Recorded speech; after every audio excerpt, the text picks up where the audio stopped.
G'day everyone and welcome back to NS2HD. This is part 2 of a 2-part B160 Rockdown commentary, and if you haven't watched part 1, as usual, please go and look at part 1 so you know what I'm on about in this video. I backtracked a few seconds there just to bring you that fade combat again where I went down to Ender, yet again killing me with his pistol actually, so there you go.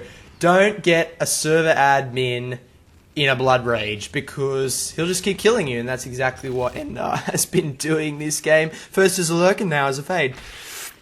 Now, I had jumped into the command station before, while I was having a bit of trouble talking about flamethrowers and killing fades. I don't know, my brain just sort of went into frazzled overload mode.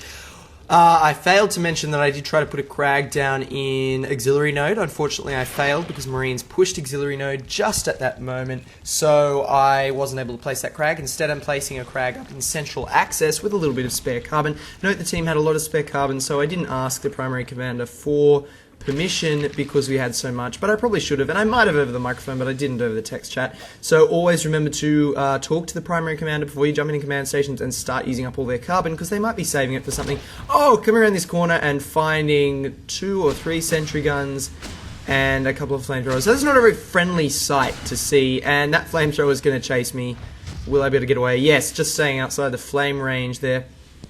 When you are chased by a flamethrower as a lurk, like as a fade, stay calm. The worst thing you could do when you catch fire is panic. You only have a few seconds to survive, and it's very possible to survive as a lurk with flamethrowers as long as they don't manage to keep the flamethrower directly upon you.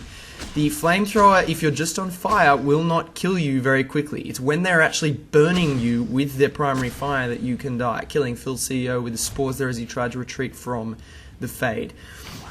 So like with the fades, stay calm and think about what you're doing, and the best thing you can do is jump twice with your spacebar to get a little bit of speed in the air, and then hold spacebar and just fly smoothly away. The Marine won't be able to keep up with you if you fly smoothly away. That's what I tried to do there. Unfortunately, I got caught on the piping and the wall there. I wasn't able to get that smooth flight away, but if I did, I would not have died as quickly, even though I would have been on fire for the same amount of time, because the flamethrower would not actually have been upon me anymore. I would have still been on fire, but the primary attack wouldn't have been going down. What do you think about these eggs, by the way? While we're watching this sort of gooey thing slide around inside that egg, eventually Unknown Worlds plans for the eggs to be sort of translucent a little bit, so you can see a vague hint of the actual alien moving around inside the egg. So that's planned for some point in the future. Just a little exciting thing. There are so many little things that Unknown Worlds is planning, and it's just impossible to keep track of how exciting it's going to be when they all start to appear. One of the things I think we can look forward to very soon is possibly a new map. The beta trailer hinted at it. At the very end, you might have seen a cavernous looking room, and that's a really big hint, and that's all I can say about the fact that there might be a new map soon. And on the Unknown Worlds forums, Corey, the Unknown Worlds art director, has said that that map will be called Mineshaft. So combining that sort of cavernous room with the fact that it has been called Mineshaft should give you some hints about what kind of a map it's going to be, and I think it's going to be so exciting to get a lot of gameplay on that map, and as soon as it's released, I can't wait to bring you some gameplay. So I'd expect that over the next few months, along with the other 500 new things that Unknown Worlds is going to be releasing over the weeks and months towards release. So I was very lucky to survive in that egg earlier while the Marines were flaming. Notice that's a perfect example. I caught fire as a lurk just then, but retreated and only lost 1/4 of my health. So that's exactly what I was trying to say before. It is very possible to get away from a flamethrower as a lurk. You just have to move quickly. So there, I quickly double tapped up, moved sideways, and then flew up into the vent. This is a great vent to be in as a lurk, because you can shoot all the way down this ramp to the bottom of the corridor, and you can often catch Marines unawares running straight at you, and they make perfect sniper targets. And when you're not sniping them, you can area deny with the spores. That's what I'm trying to do over here towards West Wing as well. Not such a great angle out of the West Wing end of the vent, but a great angle down onto auxiliary node. So trying to deny the Marines the ability to push into auxiliary node. Unfortunately, really, you can tell that we are starting to be gradually pushed back. The Marine team is taking the map very slowly but surely with their sentry guns, flamethrowers, and grenade launchers.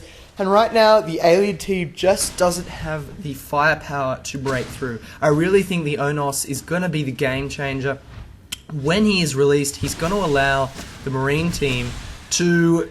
he's going to allow the alien team to push through a Marine blockade. He's going to have about 700 hit points, huge amounts of armor, as I mentioned previously, and he's just going to be able to charge into sentry guns and kill them. He's not going to be, it's not going to phase the Onos to run into sentry guns, and that's really essential.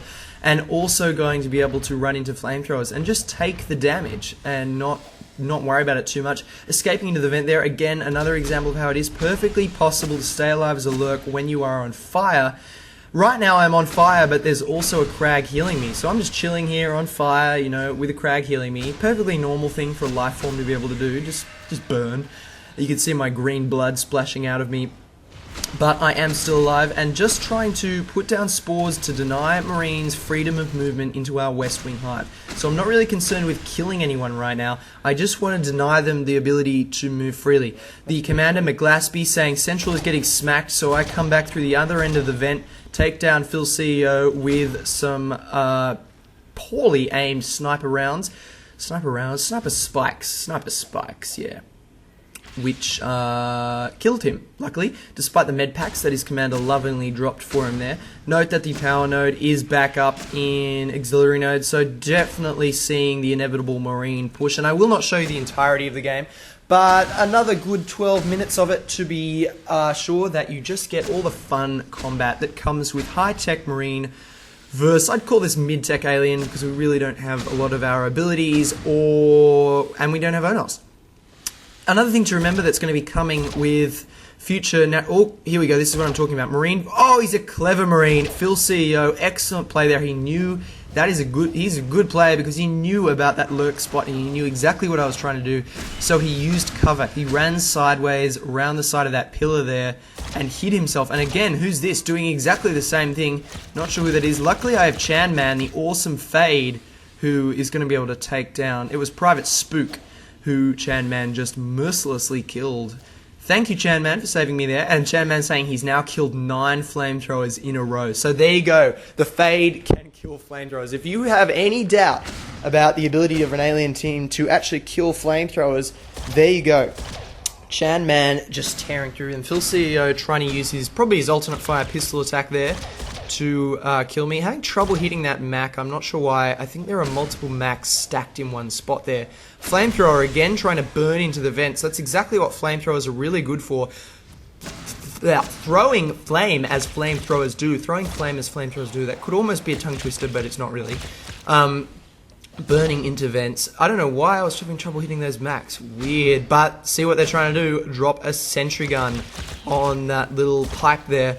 Covered by a grate, so great spot for a sentry gun there, very hard for aliens to hit as they come around the corner. So that sentry gun is up, and no doubt it's going to be rotated straight away. There you go, it is rotating as I try to snipe those Macs.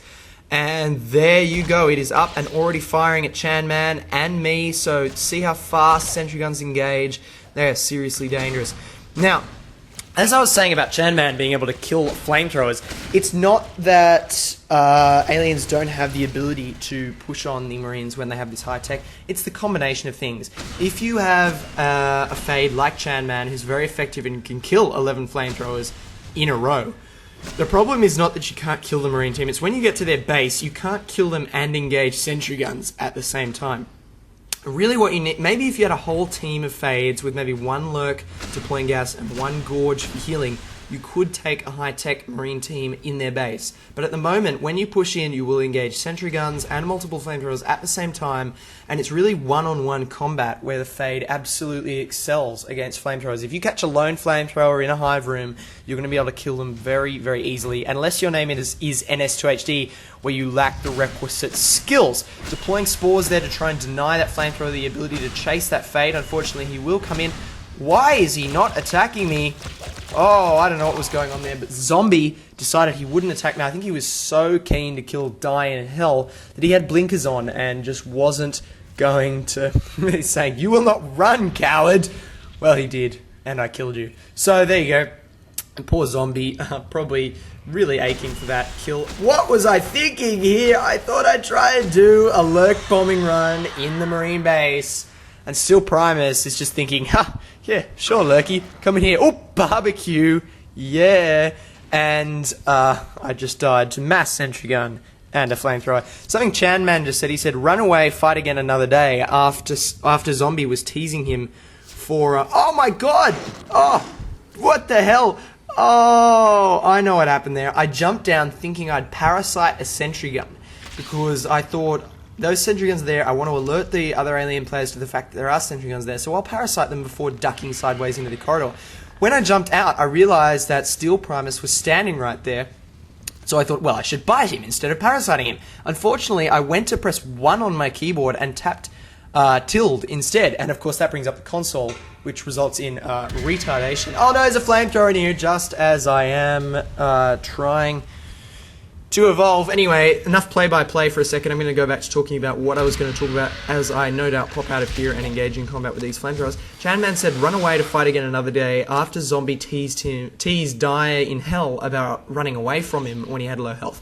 Now that is so important as a fade. You should run away to fight another day. As soon as your health gets low, you don't have to die. Blink out of there. Your fade is so survivable. He has a lot of hit points and the ability to quickly extricate himself from any combat situation. This is a great example, though, of just what am I doing? I mean, looking at this, I can tell this isn't lag. Whenever I swipe, I'm not looking at the Marine. It's simple as that. It's just an aim problem I've got, and there you go. There's no creepy lag hit detection thing going on there, I don't think. I mean, the proof is Chan Man with he's probably up to about 14 flamethrower kills in a row now. So it really just, I mean, if you watch closely, oh God, it's just horrible to watch. I'm just not connecting with I'm too twitchy. Anyway, finally getting an actual swipe onto Zombie there, and that's enough analysis on my skill. As usual, I love all your comments about how I can improve, guys. I do take them all to heart and try to do what you say. Speaking of comments, I'm really sorry I haven't replied to more comments. I usually make a point of trying to reply to all comments, all profile comments, all messages. I've been a bit slack the last few days because, as I said, I've been enjoying some summer weather, and so I haven't been replying to enough comments. Speaking of summer, Australia, what the hell? We have had just rain and floods and clouds all summer. If you think Australia is always beautiful, bright and sunny, well, I don't know what happened this summer. It's just like there's no sun. Anyway, you don't want to hear about Australian summers. You want to hear about Fades killing flamethrower wielding Marines. Here's Zombie again. I think he's doing something really good. He was just ignoring me and trying to kill the Harvester. He wanted to cut off our carbon and plasma income. So excellent play there from Zombie. Even if he went down, he's probably got all the plasma in the world. He doesn't care if he loses his flamethrower. He just wants to kill the Harvester to deny us our plasma and carbon. And that's a really good way to starve out an alien team, because if you don't have fades against flamethrowers, you're in a lot of trouble. Lurks can kind of do it, but they're just not up to the task. You need fades, and you certainly can't use gorges and skulks against flamethrowers. They just have no chance. Well, skulks can if they're very, very good skulks, but a skulk like me, not a great chance against a flamethrower. Now, this is where I was taking advantage of the fact that Marines can't see your blink trail. So I blinked right across their vision, across the node reserve's middle corridor, and then I just hung here, waited for a Marine to come around the corner, and then attacked. So, perfect example there of how the Marines cannot see your blink trail, and therefore can't track where you are going, allowing you to really exploit some excellent hidey holes. You can blink behind them and then hide, and they'll never know you did it. So remember that the blink cloud, the blue cloud effect that comes out from you when you arrive at your destination is not very wide. It's only maybe 50% wider than you are, so you can get into some tight hidey holes. Now, I am about to die just to ruin it for you, and this is where I will cut off this game. I just wanted to show you some high-tech Marine play against some relatively high-level alien play. And that's what I've done, because usually you see the opposite on Rockdown. You usually see the Marine team tech getting no tech, and the alien team getting 4 hives and killing the Marine team. So that's it from me for now, guys. I hope you've enjoyed this video. If you have enjoyed it, please subscribe, and I can't wait to bring you more videos soon.